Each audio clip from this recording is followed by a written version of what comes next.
મોરબીમાં ગણેશ ઉત્સવના બે આયોજકો દ્વારા મોરબી નજીકના મચ્છુ 3 ડેમમાં ગણેશ વિસર્જન કરવામાં આવ્યું હતું, જેથી કરીને મોરબી તાલુકા પોલીસ સ્ટેશન ખાતે બંને ગણેશ ઉત્સવના આયોજકોની સામે પોલીસ દ્વારા જિલ્લા કલેક્ટરના જાહેરનામાના ભંગનો ગુનો નોંધીને આગળની કાર્યવાહી હાથ ધરાઈ હતી.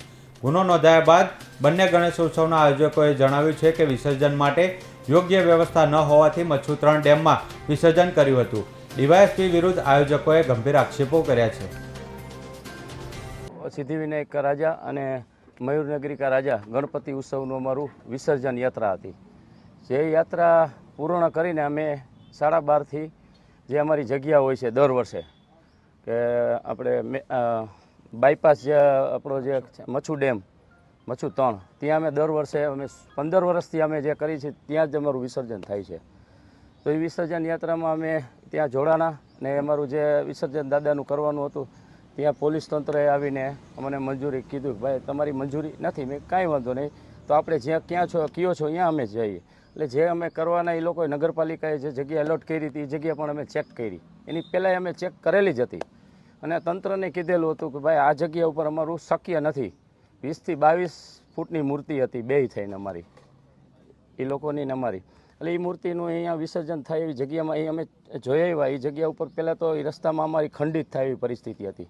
એટલે તંત્રને અમે રિક્વેસ્ટ કરી કે ભાઈ અમારી આ મૂર્તિ રહી દાદાની અહીંયા પહોંચશે તો ખંડિત થશે, એટલે અમારે કરવાની અહીંયા રહેશે. તમે કયો એને અમે ફોન કરી કે અમારા ઉપ અધિકારીને તમે જાણ કરીને એ અમને કોલ કરી દઈએ એટલે અમે કરવા દેશું. ના નથી.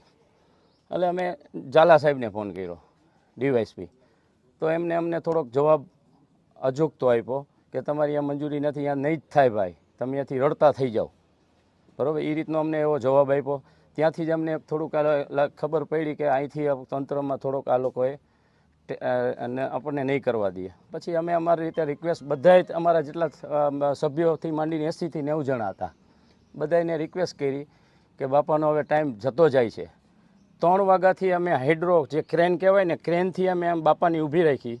6:30 વાગ્યા સુધી અમે બાપાને એમને ઊભા રાખ્યા. એ લોકોએ કોઈ જવાબ ન દીધો. પછી અમે એક ઉપરથી કોલ કરાવીને ત્યાં પીઆઈ પંડ્યા સાહેબ પણ સવારે આવ્યા ને એ બધાને સાથે લઈને એકબીજા ચર્ચા કરીને પછી વિસર્જનનું એ લોકોએ મંજૂરી આપી ને અમે કર્યું વિસર્જન. સાથે રહીને કર્યું, એ લોકો સાથે હતા જ.